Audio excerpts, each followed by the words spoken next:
আসসালামু আলাইকুম রহমতুল্লাহি ওবারাকাতুহ। আল্লাহ রহমতে আশা করি সবাই ভালো আছেন, আলহামদুলিল্লাহ। স্ত্রীকে ভালোবাসুন।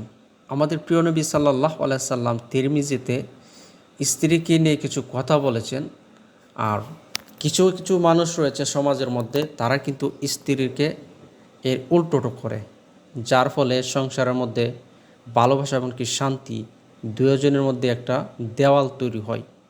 তাই আমাদের প্রিয় নবী সাল্লাল্লাহু আলাইহি সাল্লাম যেই কথাগুলো বলেছেন, এখানে 6টি বিষয় কথা বলেছেন যা আমাদের সমাজের মধ্যে কিছু মানুষ রয়েছে তা এগুলো করে। কিন্তু আমাদের প্রিয় নবী সাল্লাল্লাহু আলাইহি সাল্লাম বলেছেন তারা হলো সবচেয়ে উত্তম।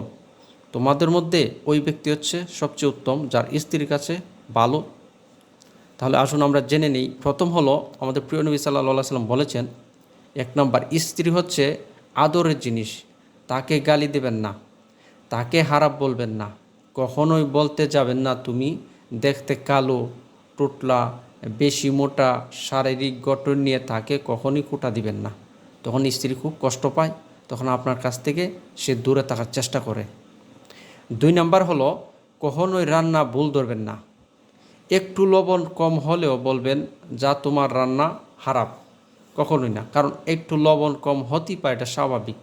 পৃথিবীর কেউই রান্না একদম গ্যারান্টি দিতে পারবে না, যত বড়ই পাকুশি হোক একটু ভুল হবেই। তারপরেও কিন্তু স্ত্রীরা যথেষ্ট চেষ্টা করে যে আমার স্বামীকে আমি একটু ভালো খাওয়াই, যতটুকু আমার তৌফিক কুলাই তাকে ভালো কিছু একটা প্রেজেন্ট দিই খাবারের মধ্যে।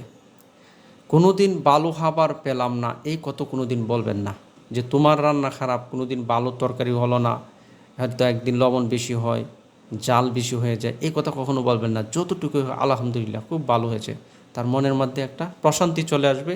আর যতটুকু কষ্ট করেছে রান্নার করে গরমের মধ্যে, তখন তার মনের মধ্যে একটা শান্তি চলে আসবে।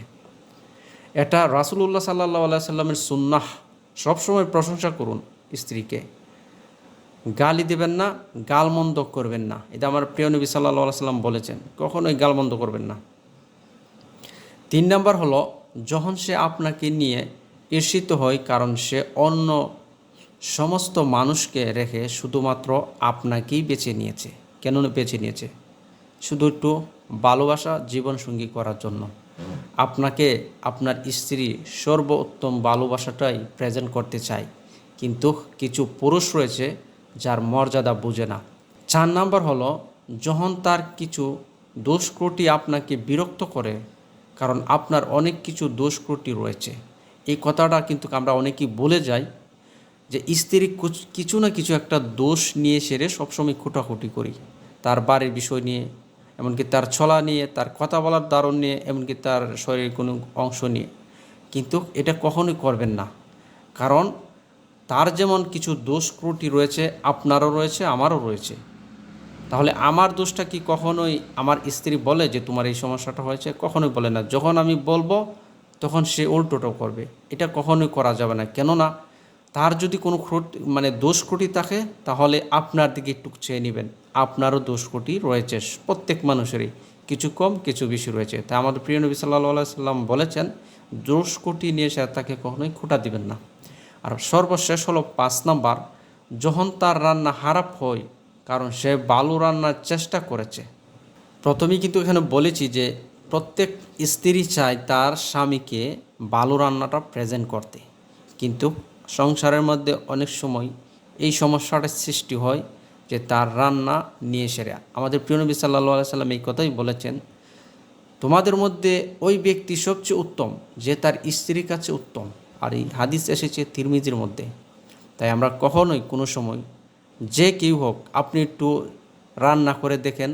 রান্নাটা আমরা যত সোজা মনে করি, যত সহজ মনে করি, আসলে এতটা সহজ না। একজন গৃহিণী সংসারের মধ্যে যে কতটুকু কষ্ট করে, এটা আসলে আমরা অনুভব করি না। কিছু কিছু স্বামী রয়েছি যা আমরা মনে করি সে বুঝি খায় আর ঘুমায়, আসলে না। সংসারের মধ্যে যে কত কাজ রয়েছে, তাদের কিন্তু এই দিক থেকে যদি একটু খেয়াল করেন, সে কিন্তু পুরুষের তুলনায় অনেক সংসারের মধ্যে টুকিটাকি কাজ নিয়ে সবসময় ব্যস্ততার মধ্যেই থাকে। আপনি এই বিষয়টা সবসময় মনে রাখবেন, যখন সে রান্নাটা করেছে অবশ্যই ভালো করার জন্য সে চেষ্টা করেছে। আর যখন একটা মানুষের সবসময় ভুল প্রান্তিক ত্রুটিগুলো তুলে ধরা হয়, তখন সে ভালো রান্না করতে পারে না। কারণ একটা মানুষের যদি চেষ্টা করতেছে, এখানেও যদি বলা হয় যে তোমারটা হয় নাই, তখন তার মনের মধ্যে এরকমই কিছু একটা বসত করে যে আমার রান্না তো হবে না হবে না, তখন একটা টেনশনের মধ্যে সে বিরাজ করে। আপনি একটু ভেবে দেখেন, আপনি যেই কাজটি করেন, অফিসের কোনো কাজই করেন, এমনকি আপনি কোনো একটা যে কোনো ধরনের একটা কাজ করতেছেন, এই কাজটার মধ্যে যদি কেউ ভুল প্রান্তি খুঁজে পায় বা কেউ যদি ভুলটা ধরে, তাহলে কিন্তু এটা আপনার কাছে একটা বিরক্তকর মনে হবে অবশ্যই। তারপরে কিন্তু আপনি চেষ্টা করলেও কাজটা ভালো হবে না, অনেক সময় কিন্তু ভুলপ্রান্তি হয়েই যায়, প্রত্যেকেরই হয় এরকম। তাই আপনার যে কাজটা আপনি কিন্তু চান, আপনার মানে অফিসের মধ্যে যে কাজটা করতেছেন, আপনার বসকে ভালো একটা কাজের প্রেজেন্ট দিতেন যে এই কাজটা আমি খুব নিখুঁতভাবে সুন্দরভাবে করেছি, তারপরেও যদি এখানে ভুলপ্রান্তি ধরে আপনার মনটা খারাপ হয়ে যাবে। তো এরকমই স্ত্রীও চায় যে ভালো সুন্দর রান্না স্বামীকে প্রেজেন্ট করি, তাই প্রত্যেক স্ত্রী চায় তার স্বামীকে ভালো রান্নাটা প্রেজেন্ট করতে। তো সে পর্যন্ত ভালো থাকুন, সুস্থ থাকুন, স্ত্রীকে ভালোবাসুন, আর স্ত্রীকে ভালোবাসলেই এবং কি ঘরের মধ্যে বারাকা আল্লাহ তাআলার তরফ থেকে চলে আসবে ইনশাআল্লাহ। আসসালামু আলাইকুম রহমতুল্লাহি ওয়া বারাকাতুহু।